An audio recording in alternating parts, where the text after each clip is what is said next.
बहुत बहुत स्वागत है स्टूडेंट्स आप सभी का। कनाडा ने आखिरकार ट्वीट कर दिया है। उसके बाद भी काफ़ी सारे स्टूडेंट्स कमेंट करके कनाडा एसडीएस को लेकर क्लैरिटी के बारे में पूछ रहे हैं। आज का शो इसी मुद्दे पे है।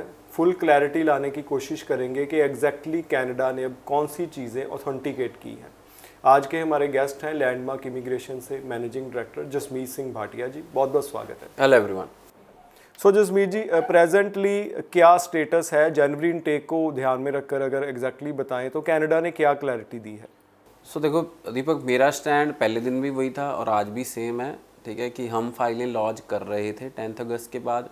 जैसे एम्बेसी ने उस ट्वीट में या उस क्लैरिफिकेशन में लिखा है वैसे ही हम लॉन्च कर रहे थे। एम्बेसी ने कहा है कि एसडीएस सेलेक्ट करके आप अपने डॉक्यूमेंट्स अपलोड कर दो, जो भी चेंजेस हुए हैं अब अपना आईलेट्स टेस्ट लोड कर दो और जो चेंजेस हुए हैं accordingly we will assess your file. कोई भी मेरे पॉइंट ऑफ व्यू में कोई चेंज नहीं है, बट स्टूडेंट्स कोई भी चीज़, कोई भी मैं कहना चाहूँगा कि स्टूडेंट्स या जो यूट्यूबर्स हैं वो हर छोटी से छोटी चीज़ को एक एक्सपैंड करना चाहते हैं, उसके ऊपर कन्फ्यूजन हम ढूंढ रहे हैं।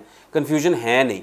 जब 10 अगस्त को एम्बेसी ने कह दिया कि ये चेंजेस हो गए, फाइल लॉन्च्ड आफ्टर 10 अगस्त, उसमें ये एक्सेप्टेबल है। अगर पोर्टल पे नहीं भी अपलोड हुआ या नहीं भी चेंज हुआ, एम्बेसी आपकी फाइल उन्हीं चेंजेस की तरफ से ही असेस करेगी। अगर हम कहें कि हम कुछ उसके अंदर एक्स्ट्रा ढूंढने की कोशिश कर रहे हैं या कुछ एक्स्ट्रा चेंजेस की कोशिश कर रहे हैं, तो जब तक पोर्टल अपडेट नहीं होता you can launch your files by selecting SDS only.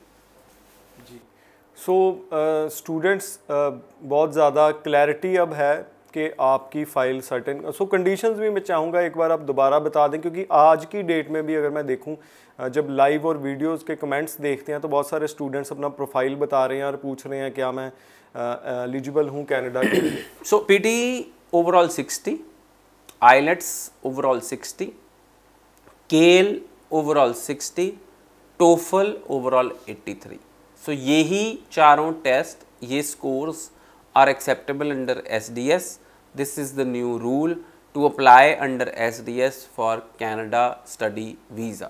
But अभी नेक्स्ट क्वेश्चन स्टूडेंट्स का क्या आता है दीपक, कि क्या मेरे 2 में 5.5 हैं पर मेरे ओवरऑल 6 हैं, मुझे वीज़ा मिलेगा?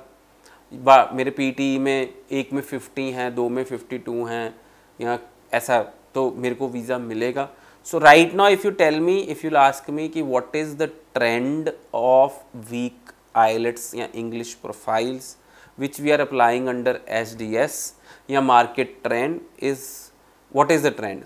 अभी assess करना बहुत मुश्किल है।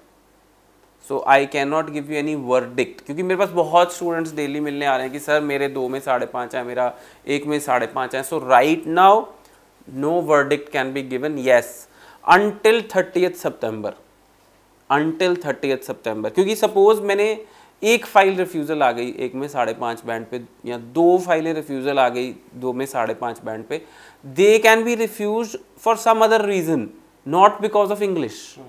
आप एक बात समझने की कोशिश करें। कोई कहता है कि मेरी 1 में 5.5 पे रिफ्यूज़ल आ गई, या कोई कहता है मेरी 2 में 5.5 पे रिफ्यूज़ल आ गई, they can be refuse for some other reason than English. But by 30th September when will have exact data कि एम्बेसी 1 में 5.5 या 2 में 5.5 पे वीज़ा दे रही है, या what is the number of files and कितने वीज़ाज आए, कितनी रिफ्यूज़ल्स आई, then we will be able to clear all your doubts जिनकी इंग्लिश में कम नंबर है। आपका कहने का मतलब है डाटा अभी कम है, अभी एटलीस्ट 30 डेज कम से कम हमें वेट करना पड़ेगा to assess the result, not to launch the file, to assess the result. जी बिल्कुल, ये बड़ी इंपॉर्टेंट बात है जसमीत जी ने। कोई आप इस चक्कर में कहीं वेट ना करते रह जाएं, बाद में आपको ऑफ़र लेटर ही ना मिले। आप अप्लाई ज़रूर आप करें। हाँ, रिज़ल्ट के जो एनालिसिस हैं उसके लिए थोड़ा सा समय लगता है। रिज़ल्ट उसमें जो कहते हैं ना कि सैम्पल थोड़ा सा सिग्निफिकेंट अमाउंट ऑफ सैम्पल चाहिए, तो उतने सैम्पल्स अभी रिज़ल्ट्स के नहीं आए हैं कि उस पर कुछ कंक्लूड किया जा सके। स्टूडेंट्स, कोई भी और सवाल है आप लैंडमार्क की टीम को कॉल कर सकते हैं, कमेंट्स में अपने सवाल भेज सकते हैं। हमारे साथ जुड़ने के लिए, शो देखने के लिए बहुत बहुत धन्यवाद। Thank you. Thank you so much.